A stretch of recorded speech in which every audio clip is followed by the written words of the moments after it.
here we will be solving CSES problem set question number 1634, which is minimizing coins. So let's just get started with the question.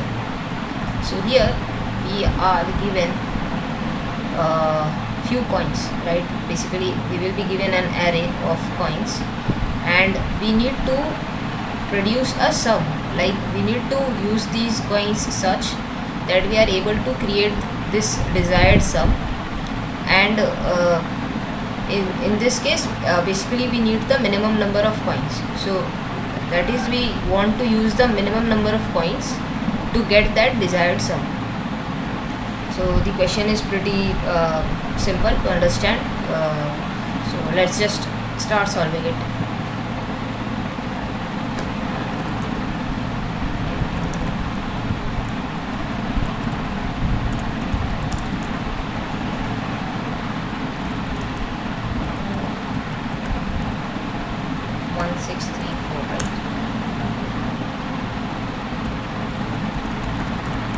So I'm using C++ to solve the questions.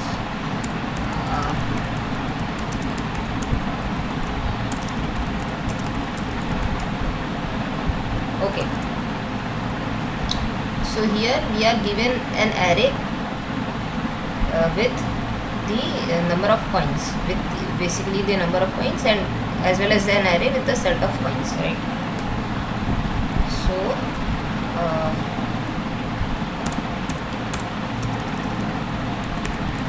and coins.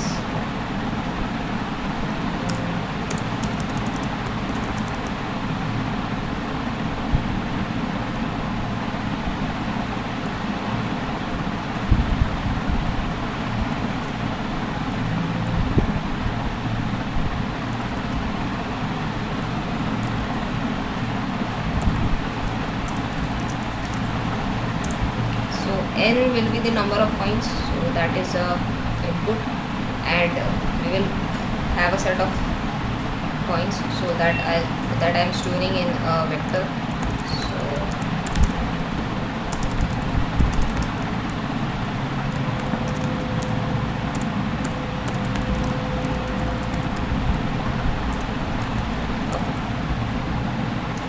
and I'll also need to include the vector. All right. Okay, so this was just the template. So like after that I'll have something like, you know, coins 3 equal to 157. So I'm not really concerned about this part of the code. Okay, we are more concerned about the algorithm which we'll be using to solve this. And N is 3. Okay, and yeah, one more thing which we will get is the target. Okay, yeah, so one more thing which we will get is target, and in this case let me just assume the target is 11.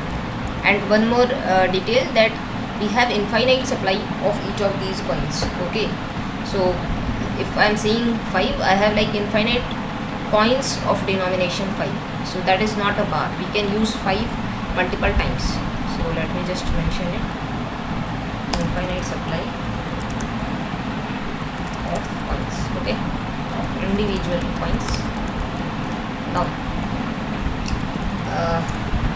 okay. So here, let's think what can the logic be. Okay, so basically this is a DP question. I am solving it as one of the assignments of the DP bootcamp. So now, you know, like every DP question can be solved through recursion, and that is like essentially the raw way to solve any DP question, recursion. And from recursion we develop the DP logic, right? So I'll try to write the recursion for this particular problem, and then we'll move to like memoizing it, so you know it becomes efficient with respect to time complexity. So let's just think about the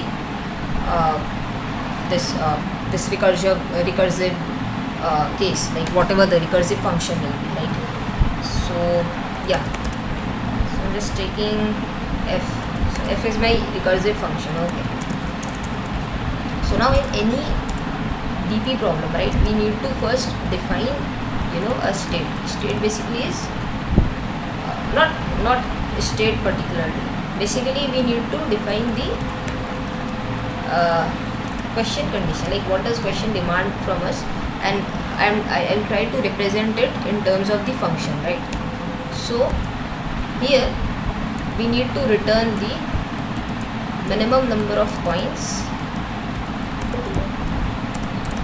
needed to reach, or make target.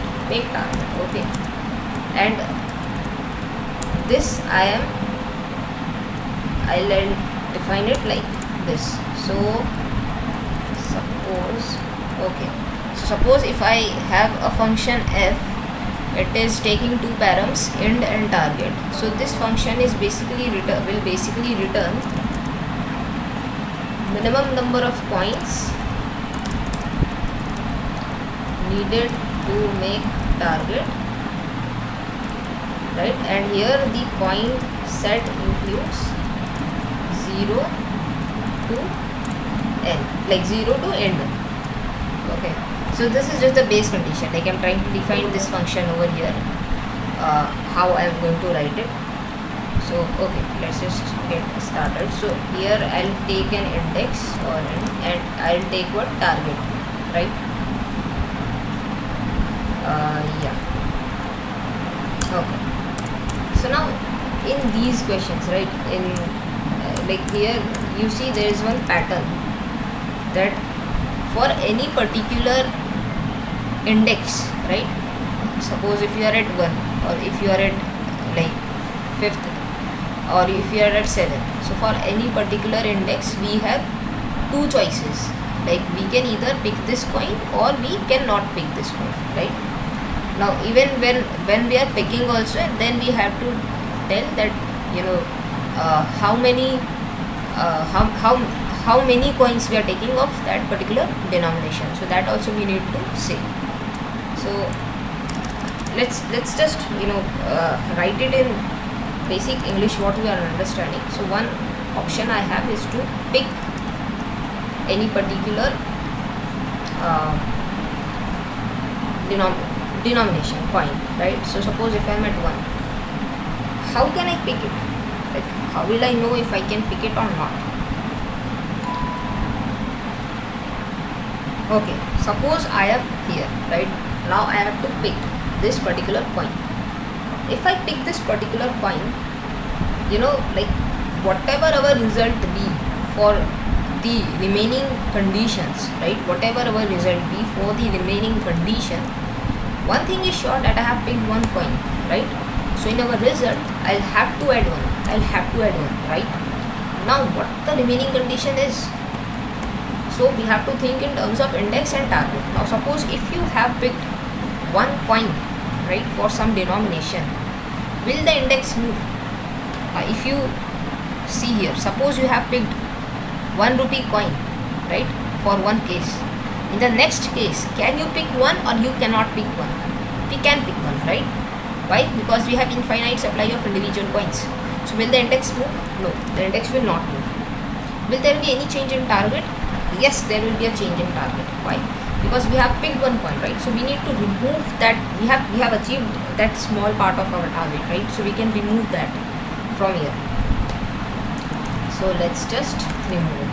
Okay, so here I'll also need coins, like in here I should also have coins. Okay, so that is it. The other condition is not pick.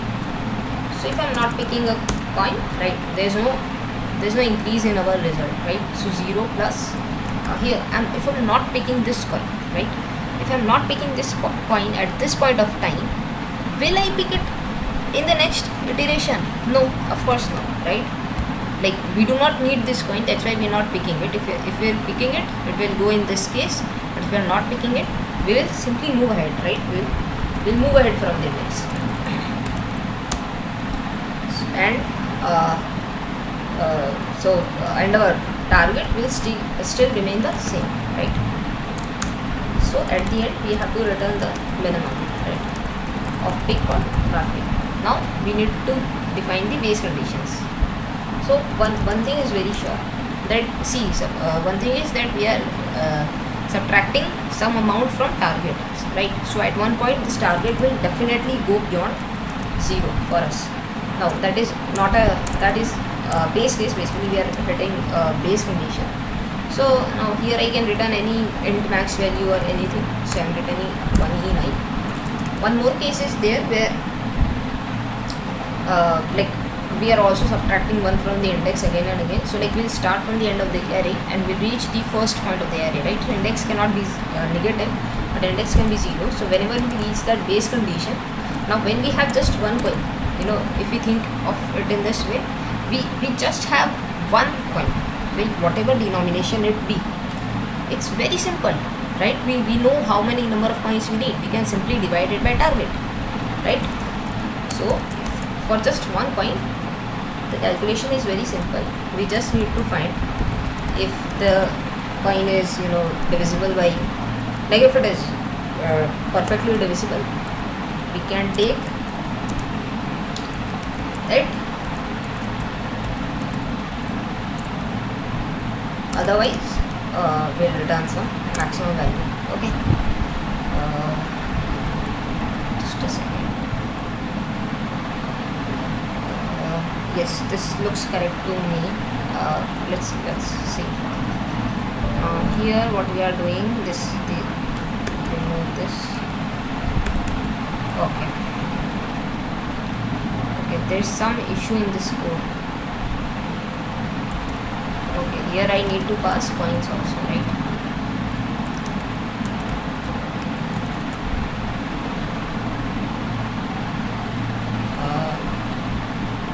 Okay, yeah. Now we have taken user input and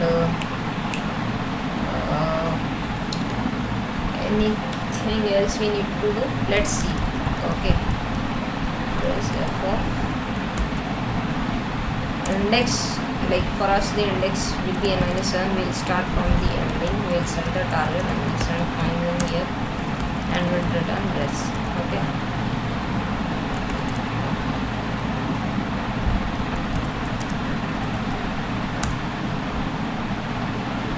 Okay, so it passed. Now I have to give inputs, right? 3, 1, 1.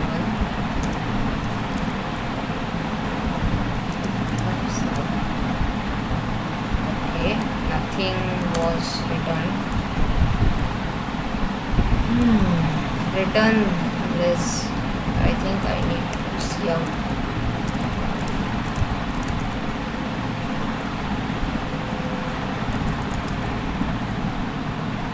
End target and coins, right? I think this is correct. It should work.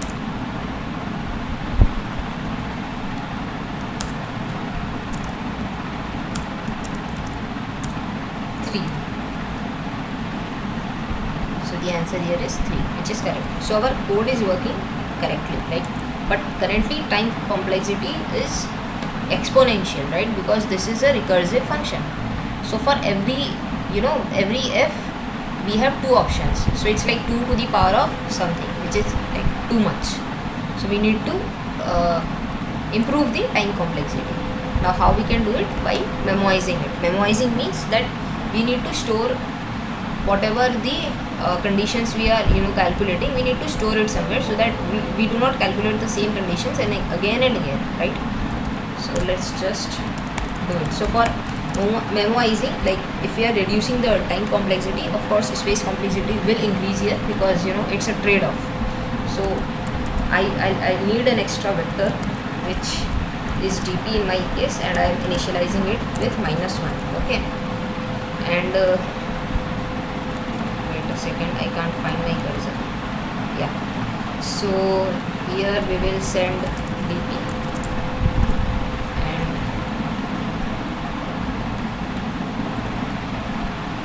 An error. here also we'll get dp, right? Here also dp should come, and here also dp should come. Now here we'll just add and check if the current, oh wait a second, we have n coins and we are calculating for target, right? So this will be a vector of vectors, because see here we have two variables, right? So we cannot only have one single, like single dimensional array. We need to have a multi-dimensional array. This will be target plus 1, because for target, like our target, like if you think in terms of array indexing, we'll go equal to target, right? For n we will always go less than n, for target we'll go to less than or equal to target, right? So and here minus 1, okay. And now, okay, is the bracket not balanced?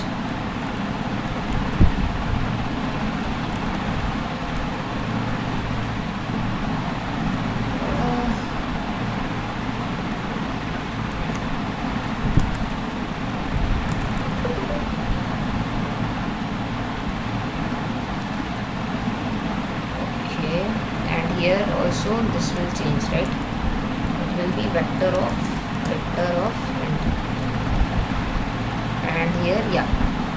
So here if dp of this index and target is not equal to -1, means like we have already calculated it before, so we can simply return that, right?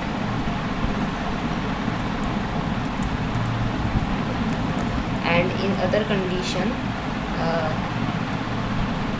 wait a second, yeah, and here, yes, we also need to, so suppose if we are calculating something, we need to store it in here, right? Okay,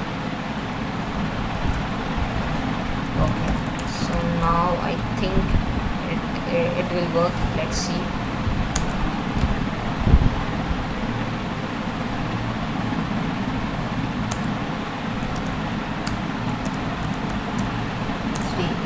Let me take another example.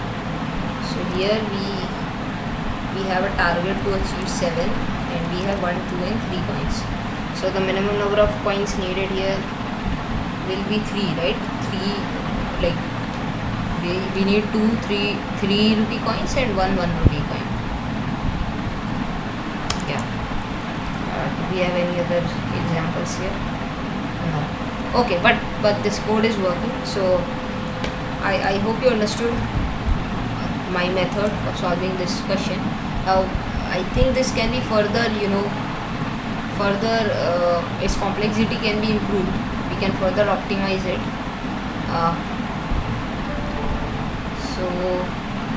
So here we are using this recursion, right? Like ultimately we are doing recursion. We have just memoized the solutions, right? So one more thing which we can do it, to avoid the auxiliary extra stack space which we are getting, we can tabulate the above approach. Okay, so now I'm going to tabulate this approach. How to tabulate? Let's see. We won't do any changes. Now see, we have just written the recursive approach, and from there we have built the memoization approach, and now I'll tabulate it and increase and optimize it further. But we can do it in a jiffy, like we do not have to think much for it. So whatever we have done here, we simply need to do it in here, in a tabulated format. So now see, we are giving a base condition for index equal to 0. So let's do the same for this dp here. Give the base condition. Okay, so now base condition, how can we give? Just a second. For target will start from 0, and target will go, no, target I cannot take, right? T equal to 0, t less than equal to target, t plus plus, right? I'm writing this base case. Okay, I'm not writing anything, I'm just writing this base case for the tabulation approach. So here it will be dp of index will be 0, right? The row is 0. For the 0th row we are calculating, and t. So this will be equal to simply this, like we can copy it and paste it, but we need to fix the variable names. Just a second. This will be t, this will be 0, this will be 0. Okay. Yeah. And now let's work on the other part of the array, which is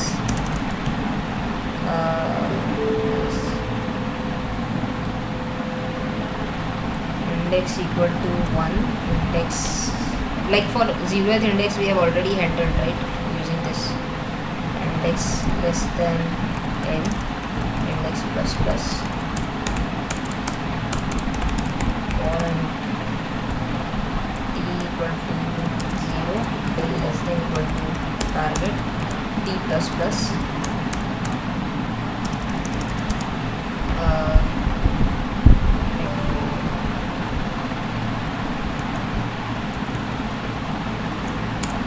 here I have to add that pick and not pick approach, right? So not pick is simply 0 plus dp of n minus 1 and t, right? And for pick we have a certain condition, like we also need to handle the target less than equal to 0 condition here, right? So if target is basically we are subtracting coins index this, right? So target should be greater than or equal to coins of index, right? Just a second.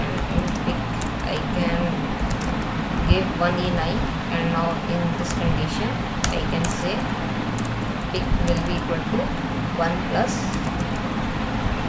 dp of index and target, not target, t minus.